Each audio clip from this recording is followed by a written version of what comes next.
ശ്രീരാമഭക്തിയെ കട്ടുകൊണ്ട് ആകാശമാർഗെ ഗമിക്കുന്ന തസ്കര വൈദേഹിയെ കൊണ്ടുപോവാൻ വിടില്ല ഞാൻ മൂട നിശാചര.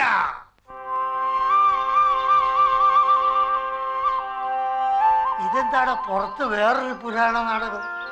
അല്ലേ എന്താ? ഞങ്ങൾക്ക് സുന്ദര കില്ലാടി ഒന്ന് കാണണം. ഇത് എന്താ എന്താ കാര്യം പറ. നേരിട്ട് ചില കാര്യങ്ങൾ സംസാരിക്കാനാ. ഓ മനസ്സിലായി മനസ്സിലായി മനസ്സിലായി. ഇങ്ങോട്ട് വാ. ലാടന്മാരുടെ സെറ്റാ. നമ്മളെ നാടകം ആദ്യമായിട്ട് ബുക്ക് ചെയ്യാൻ വന്നിരിക്കുക. കരിങ്കൊരുങ്ങ രസായനത്തിന്റെ പൂത്താശുള്ളവരാ. വല്ലണ്ടാന്തരത്തിലും ചെന്ന് കളിക്കാനായിരിക്കൂ. പിന്നെ നിന്റെ കുടുംബ പേരൊക്കെ പറഞ്ഞിട്ട് റേറ്റ് കുറയ്ക്കാനുള്ള ശ്രമ. പൊന്നും മോനെ കാശ് കുറയ്ക്കല്ലേ. ഇതിലെ പിടിച്ചോ. ആരാ? എന്താ തിരക്കിത്? കില്ലാടി കുടുംബത്തിലെ സുന്ദരൻ കില്ലാടി തന്നെ അല്ലേ? അതെ. എന്താ കാര്യം? ഇങ്ങോട്ട് വന്നിട്ട് കാര്യമൊക്കെ പറയാം. വന്നിട്ട് ഇങ്ങോട്ട് വന്നിട്ട് എല്ലാം പറയാം. കാര്യം പറഞ്ഞു. അങ്ങോട്ട് അങ്ങോട്ട് കാലില് വീണോണ്ടൊന്നും റേറ്റ് കുറയ്ക്കൂല. 107 കിലോമീറ്റർ കാൽനടയായി വന്നവരാ ഞങ്ങള്. കിനാവൂർ എന്ന ദേശത്തെ സ്വപ്നഭൂമി എന്ന് പറയുന്ന ഗ്രാമത്തിൽപ്പെട്ടവരാ. അവിടെ 403 കുടുംബങ്ങളുണ്ട്. അതിൽപ്പെട്ട 12,000-ൽ പരം മനുഷ്യര് ഈ ലോകത്തിലെ ഒരേ ഒരാളുടെ കാരുണ്യത്തിന് വേണ്ടി കാത്തിരിക്കുക. കാരുണ്യോ? ആരുടെ കാരുണ്യത്തിന്റെ കാര്യം? ഈ നിൽക്കുന്ന സുന്ദരകില്ലാടിയുടെ കാരുണ്യം തന്നെ. ഞങ്ങളുടെ സ്വപ്നഭൂമി വെള്ളമില്ല. വർഷങ്ങളായിട്ട് ഞങ്ങൾ വെള്ളം കുടിച്ചിരുന്നത് സൈരന്ത്രി നദിന്നാണ്.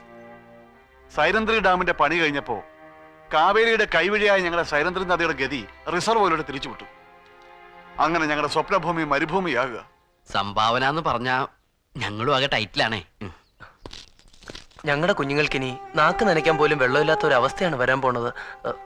സർക്കാർ ഏതാണ്ടൊക്കെ പറയുന്നുണ്ട്. ഒരു ഫലവും ഇല്ല. ഇവിടുന്ന് ഞങ്ങളെ കൈവിടരുത്. ഹായ്, അതിനിപ്പോ ഞാൻ എന്ത് ചെയ്യാനാ? അത് കൊള്ളാം. പാതാള ദേവതമാരെ ഉപാസിച്ച് ഭൂമിക്കടിയിലെ 300 കോടി നീർപ്പെരുമാറ്റങ്ങളുടെ കൈയും കണക്കും മനപ്പാടമാക്കിയ വേദപുരം കില്ലാടി കുടുംബത്തിലെ ഇളമറക്കാരനാണോ ഞങ്ങളോട് ഇങ്ങനെ ചോദിക്കുന്നത്? മാമൂല് പ്രകാരം കിണർ കുത്താൻ വിധിച്ചിട്ടില്ലാത്ത ഭൂമിയാ ഞങ്ങളുടേത്. പക്ഷേ വെള്ളം മുട്ടി മരിക്കാൻ പോകുമ്പോ ഞങ്ങള് മാമൂല് നോക്കിയിരുന്നാൽ എങ്ങനെയാ? ഇതിനകം പലരെയും കൊണ്ടുവന്ന് കിണർ കുത്താൻ പല സ്ഥലത്തും ശ്രമിച്ചു നോക്കി, ഫലിച്ചില്ല. ശ്രീകണ്ഠൻ കില്ലാടി ഇപ്പൊ ജീവിച്ചിരിപ്പില്ല.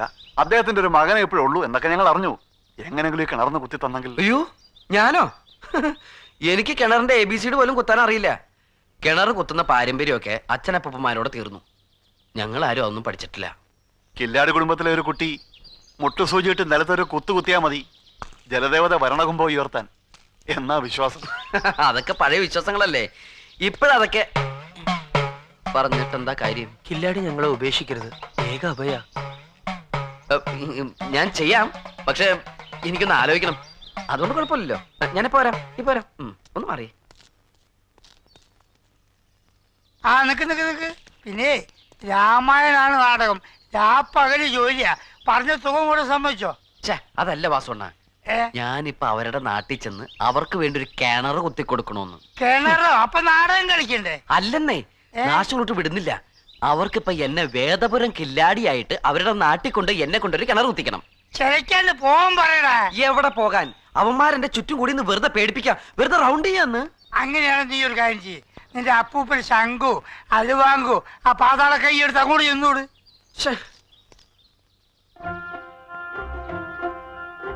ഇവിടെ അവന്മാരെ പറഞ്ഞു വിടാൻ ഒരു വഴിയുണ്ട്.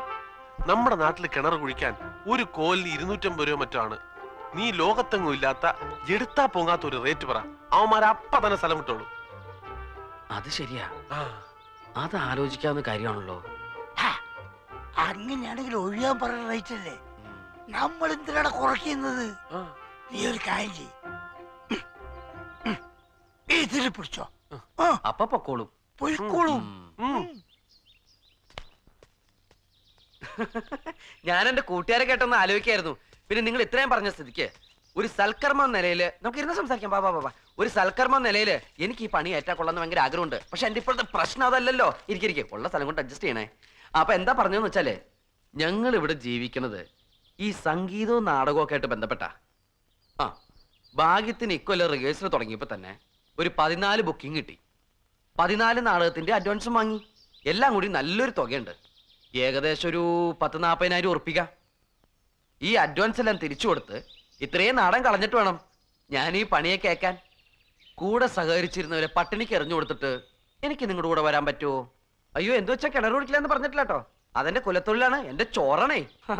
പിന്നെ ഈ നാട്ടു നിരപ്പ് അനുസരിച്ച് ഇപ്പോ കിണർ ഒഴിക്കുന്നതിന് ഒരു കോലിന് ഏകദേശം 250-300 രൂപ ഉണ്ടെന്നൊക്കെ കേൾക്കണത്. പിന്നെ എന്റെ ഇപ്പോഴത്തെ അവസ്ഥയില് ഈ നഷ്ടം നേട്ടാൻ വേണ്ടിയിട്ട് ഒരു കോലിന് 2500 രൂപ വെച്ച് എനിക്ക് നിങ്ങളോട് ചോദിക്കാൻ പറ്റുമോ? ചോദിക്കാതിരിക്കാൻ പറ്റുമോ? പറ്റില്ല. അതുകൊണ്ട് ഒരു കോലിന് 2500 രൂപ വെച്ച് എനിക്ക് തന്നെ സഹായിക്കാമെങ്കിൽ നമുക്ക് നിങ്ങളുടെ ഉറപ്പിക്കാം. അല്ലെങ്കിൽ നമുക്ക് ഇവിടെ വെച്ചങ്ങോട്ട് പിരിയാം. എന്താ വേണ്ടെന്ന് വെച്ച് നിങ്ങളോട് തീരുമാനിക്കാം.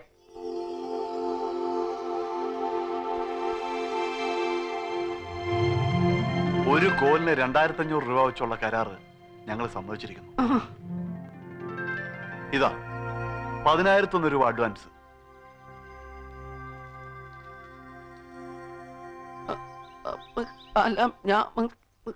ആ പിന്നെ കിണറിന്റെ പണി ഈ വരുന്ന പൗർണമിക്ക് തന്നെ തുടങ്ങണം. ഈ തിങ്കളാഴ്ച പൗർണമി. വേണ്ട സന്നാഹങ്ങളുമായിട്ട് കില്ലാടി ഞായറാഴ്ച രാവിലെ തന്നെ എത്തണം. എല്ലാം ഒരുക്കി ഞങ്ങൾ സ്വപ്നഭൂമിക്കാർ കാത്തിരിക്കും.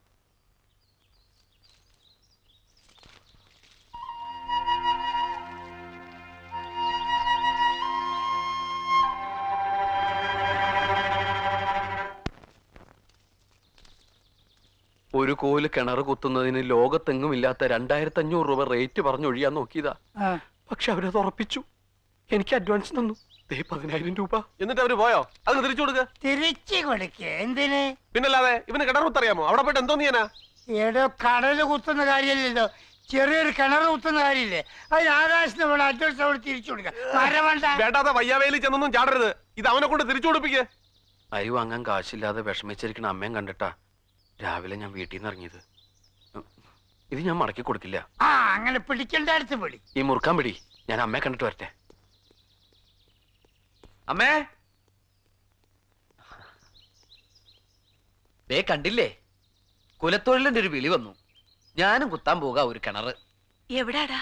അതൊക്കെ അങ്ങ് ദൂരെയാ. ഇത് എളുപ്പം വാങ്ങിച്ചിട്ട് അമ്മ എന്നെ അനുഗ്രഹിച്ചേ. ഇത് വാങ്ങുന്നേരം അച്ഛനെ ധ്യാനിച്ചോ നീ? ധ്യാനിച്ചു. അമ്മ ഒന്ന് വാങ്ങിച്ചേ. പിതൃക്കൾ തന്നതാ മക്കളെ ഇത്. നീ ആദ്യമായിട്ട് കുലത്തൊഴിൽ ഏൽക്കുന്നത് അവര് കണ്ടോണ്ട് നിക്കുക. ഇന്ന് തന്നെ നിലവറയിന്ന് അലവാങ്കും പാതാള കൈയും കൊല്ലന്റെ കൈ കൊടുത്ത് ഒന്ന് രാഗിച്ചു വെക്കണം. വേദപുസ്തകവും പൂജാ സാധനങ്ങളും ഒക്കെ അമ്മയുടെ കൈകൊണ്ട് തന്നെ തന്ന് അമ്മ തന്നെ എല്ലാം പഠിപ്പിച്ചു തരണം. ആയിക്കോട്ടെ. എപ്പോഴാ പുറപ്പെടുക? മറ്റന്നാള്. വാസുട്ടാ, വാസുട്ടാ, വാസുട്ടാ, ലാടന്മാരെ നാട്ടിൽ ചെന്ന് കിണർ കുത്തി കൊടുക്കാന്ന് പറഞ്ഞാൽ നമ്മുടെ പ്രേമൻ അവരുടെ കയ്യിൽ നിന്ന് കാശ് വല്ലതും വാങ്ങിച്ചു അഡ്വാൻസ് ആയിട്ട്? ആ വാങ്ങിച്ച്. വാസുട്ട അവര് സ്വപ്നഭൂമിക്കാരാ. സ്വപ്നഭൂമിയിൽ ആരും അവനെ പോകാറില്ല. അങ്ങനെ ഒരു നാടാത്. അവരിവിടെ വന്നതിൽ എന്തോ ചതിയുണ്ട്. അല്ലെങ്കിൽ ഇത്രയും വലിയ തുകയ്ക്ക് ആരെങ്കിലും സമ്മതിക്കോ? കടുവാക്കാലിലെ പ്രേമം പിടിച്ചിരിക്കുന്നത്. അവനെ എങ്ങനെയെങ്കിലും ഇതിൽ നിന്ന് പിന്തിരിപ്പിക്കണം. പിന്തിരിപ്പിക്കാനോ? കാശ് വാങ്ങിച്ചിട്ട് അങ്ങോട്ട് ചെന്നില്ലേ അവര് കൂട്ടത്തോടെ മലയിറങ്ങി വരും. പിന്നെ കാഴ്ത്തുവാത്തോണ്ടായിരിക്കും പോകുന്നത്. പ്രേമൻ ഇനി പോകാതിരിക്കാൻ പറ്റത്തില്ല. പോയാലും കുഴപ്പം, പോയില്ലേലും കുഴപ്പം. ഞാൻ അപ്പോഴേ വാസുണ്ണനോട് പറഞ്ഞത് ആ പൈസ തിരിച്ചു കൊടുപ്പിക്കാൻ. ആ പൈസയും കൊണ്ട് അവന്റെ അമ്മ ഇപ്പൊ ഓടി കിടന്ന് കടമൊക്കെ തീർത്ത് കാണും. ആ ഇനിയിപ്പൊ എന്തോന്ന് ചെയ്യും വാസുണ്ണ? നീ വിഷമിക്കാതെടാ. പ്രേമന്റെ കൂട്ടത്തിൽ നമ്മളും അങ്ങോട്ട് പോവും. കിണറും കുത്തണ്ട, പൈസയും വേണ്ട, നിങ്ങൾ എങ്ങനെയെങ്കിലും ഒന്ന് ഇവിടുന്ന് പോയി കിട്ടിയാൽ മതി എന്ന് അവരെ കൊണ്ട് പറയിക്കുന്ന ഒരു നാടകം കളിച്ച പോലെ. അത് ഞാൻ ഏറ്റടാ.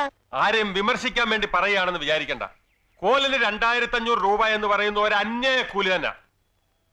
വേദപുരം കില്ലാടി എങ്ങനെയെങ്കിലും കിണർ കുത്താൻ കൊണ്ടുവരണമെന്ന് നാട്ടുകൂട്ടം എന്നോട് പറഞ്ഞിട്ടുള്ളൂ. അത് എന്ന് സമ്മതിപ്പിച്ച് കരാറാക്കി കിട്ടുമുണ്ട്.